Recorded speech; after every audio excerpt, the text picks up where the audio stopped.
नमस्कार मित्रांनो, स्वागत आहे आपलं चला इंग्लिश शिकूया या मराठी यूट्यूब चॅनलमध्ये. आज आपण बघणार आहोत व्हॅकॅब्युलरी भाग 4.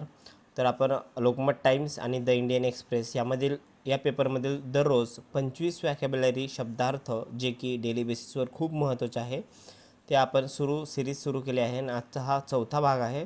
चला तर सुरू करूया आजचा 4था भाग. कमेन्समेंट. ओके, कमेन्समेंट म्हणजे प्रारंभ, सुरुवात किंवा आरंभ करणे.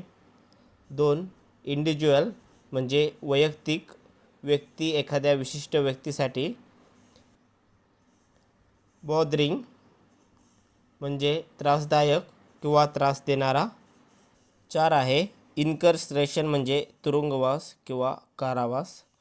5 आहे स्पिरिच्युअल म्हणजे आध्यात्मिक किंवा धार्मिक.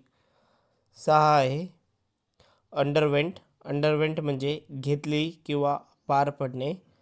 7 आहे सफरिंग म्हणजे त्रास, दुःख, भोग किंवा व्यथा. आहे स्टेडी म्हणजे स्थिर, न बदलणारा, भक्कम किंवा न डगमगणारा. 9 नंबर आहे एनर्जाइज म्हणजे उत्साही करणे किंवा ऊर्जा देणे. 10 नंबर आहे मॅसिव्ह म्हणजे प्रचंड, भव्य, भरभक्कम किंवा मोठ्या प्रमाणात. 11 नंबर आहे इनिशियली म्हणजे सुरुवातीला किंवा प्रारंभी. 12 नंबर आहे इंटिग्रेटिंग म्हणजे एकत्रीकरण. 13 नंबर आहे नॅरेटिव्ह म्हणजे कथा, वर्णन किंवा एखादी गोष्ट. 14 नंबर आहे युफेमिझम म्हणजे शब्द प्रयोग. 15 नंबर आहे इन्सुलेट म्हणजे उष्णतारोधक किंवा इतरापासून दूर करणे. 16 नंबर आहे कॅम्पेन म्हणजे मोहीम, स्वारी किंवा एखादे युद्ध. 17 नंबर आहे रिलेव्हन्स म्हणजे प्रासंगिकता.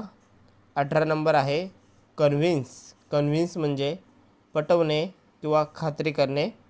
19 नंबर आहे अनफॉर्च्युनेटली म्हणजे दुर्दैवाने.